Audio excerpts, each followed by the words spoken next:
You are watching So first Xirtus. of all, he did The Return, right? The Return, like he was a potential candidate for for directing Return of the Jedi, right? So I like for real. So Twin Peaks is largely about mean, like Dune's got to be the same time frame, right? Dune. right. So that's the thing, is that Dune shares the same issue that he had with the studio with Twin Peaks, where the production company in that case needed to have this closure that he didn't want to have. Because even you'd think with Dune, they would have just let him have it, because with Dune, Frank Herbert never gave us closure. It wasn't until Frank Herbert's kids came along and like gave us like a real closure deal. Like wasn't like that. So it would actually be the perfect place for feasibly for Lynch to do his thing that he was trying to do with Twin Peaks, which is basically create this insane soap opera, which is really like the answer to soap opera and informative murder porn.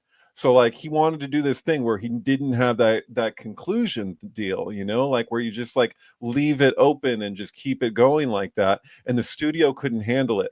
So like what I want to put out there is that like you know like Lynch, it was thought for a while that he was like a total Trump supporter, because people took one quote from him where he was basically saying that Trump stands to be a great president or one of the greatest presidents. So Lynch put out a like an open letter to Trump, like after people jumped on that and were like, whoa, Lynch is a Trump supporter, and he was like, no, no, no, don't get me wrong. And he explained that really like he saw the potential that Trump had, and was like, you could do something incredible here with this potential. So yeah, there it is, we could read it. But one of the greatest presidents, yeah. Do you want me to So read this clarification yeah, or his read it, original? read it. Okay. It's Dear very Mr. President, this is from 2018, by the way. yeah. This is David Lynch writing. I saw that you retweeted the Breitbart article with the headline, Director David Lynch, Trump, quote, could go down as one of the greatest presidents in history. I wish you and I could sit down and have a talk. This quote, which has traveled around, was taken a bit out of context and would need some explaining. Unfortunately, if you continue as you've been, you will not have a chance to go down in history as a great president. This would be very sad, it seems, for you and the country. You are causing suffering and division. It's not too late to turn the ship around, point our ship towards a bright future for us all. You can unite the country. Your soul will sing. Under great loving leadership, no one loses. Everyone wins. It's something I hope you think about and take to heart. All you need to do is treat all people as you would like to be treated. Sincerely, David Lynch. So check it out. Like just consider this. Like the first season of Twin Peaks, he had his control. He did his second season. They took the show from him basically. Like I'm like I can relate everything that happened and is happening with Donald Trump to what happened with Twin Peaks in really direct ways, like uncanny. Like if you've seen that 5.5 hour or 4.5 hour thing thing that guy Twin Perfect. If you go on YouTube and look at Twin Perfect, are you hip to that? Like this guy did this like incredible expose where he just basically breaks down Twin Peaks, and it's impossible to argue with most of this. Like I'd say 95% of this guy's thesis, where he goes with this, is like impossible to refute. So basically, he's showing you how David Lynch, like I think a lot of people like would relate to Lynch like they would a lot of other directors, where things are like hidden. You know what I mean? Like, oh, that's so far away, but like Lynch, like it's like right in your face. It's why David Lynch like has that earpiece and like in this show when he's like, "I'm trying to tell you if you would just listen." Like he's like literally like he's spelling it out as directly as he can. So Twin Peaks is a circuit. So where you have the one goes positive and then it goes negative and then there's the equilibrium. And this guy makes the argument for that. Like what the way that Twin Peaks is so meta, like it speaks to like it's not just a show. Like it's speaking to like television itself and like film itself and like the nature of the whole thing. Like I wouldn't give this guy's whole argument justice, but if you haven't seen this, I highly recommend it.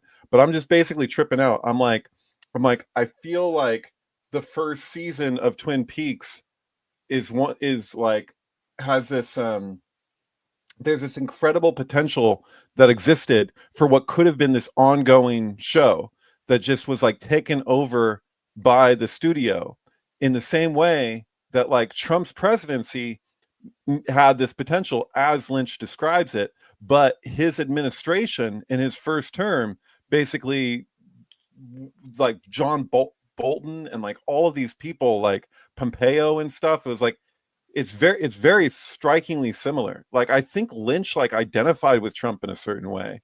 Like he saw a potential that existed, then he saw what he was coming up against.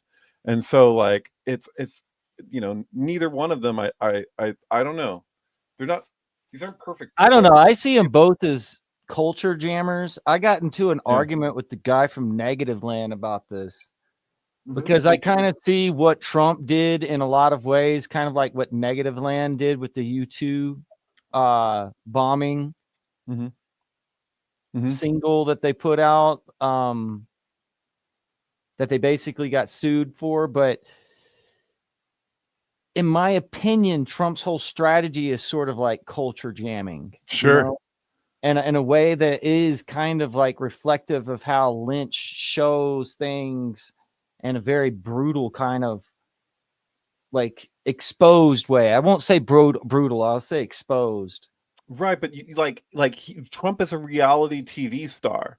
Like Lynch was trying to make a soap opera that was the answer to soap operas. He did something completely different, and his explanation repeatedly is that he was trying to bring balance to something that he felt was imbalanced. So Lynch was looking at television. He's like, something's very imbalanced here, and he's like, he wanted to make the answer to that. And so like that's what Twin Peaks is according to Lynch. Who killed And so he was going to do Return of the Jedi. What is Return of the Jedi about? But you were supposed to bring balance to the Force. I know that's the prequels, but it's still applicable because it says in Hebrew on Darth Vader's plate, we've discussed this, by his merits he'll be judged. And so like apply that whole thing to Donald Trump. And then look at also like what Twin Peaks The Return is, because Twin Peaks The Return is like it's already done. They revealed Laura Palmer's killer, right? Like there's nothing he can do about it. It's there too, because I went to like the costume thing that was touring around like a bunch of art museums, and you can get right up in there, and there's no doubt it's not inspired by Hebrew. It's Hebrew. It's because it's not, at first you might think it's like the Huttonese or whatever, the Star Wars language that they use. They write stuff down. No, it's not. Hebrew. You can read it. Yeah. Oh, yeah. That's a good photo right there. It's they invented the Star Wars basic language way later and had to replace the Hebrew letters way later. But there's no question that the original 1977 Star Wars featured space Jewish. I don't know what else to tell you. Like they were writing. But George Lucas is not Jewish. George Lucas is like he's a Theosophist. Catholic. Well, no, he's a Theosophic. He's married into his what was it?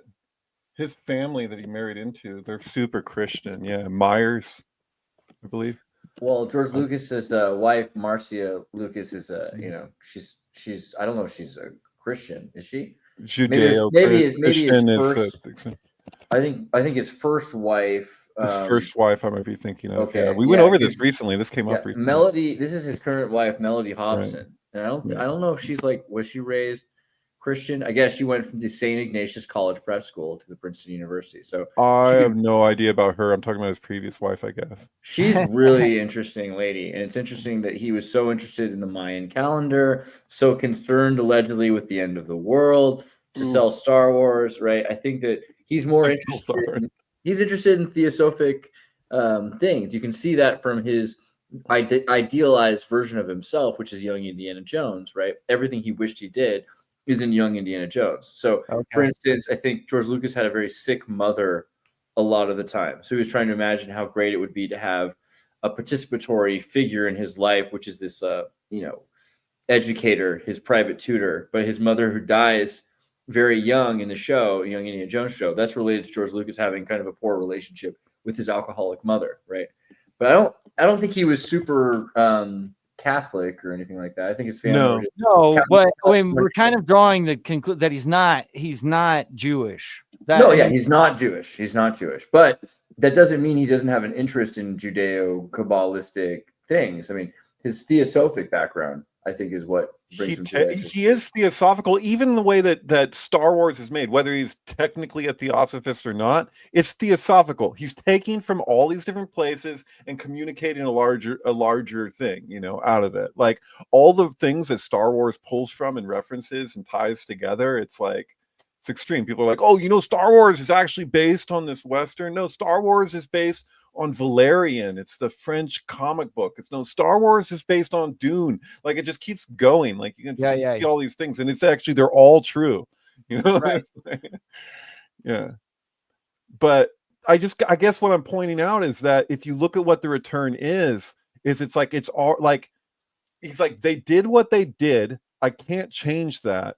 Now from here, where do we go to bring the balance?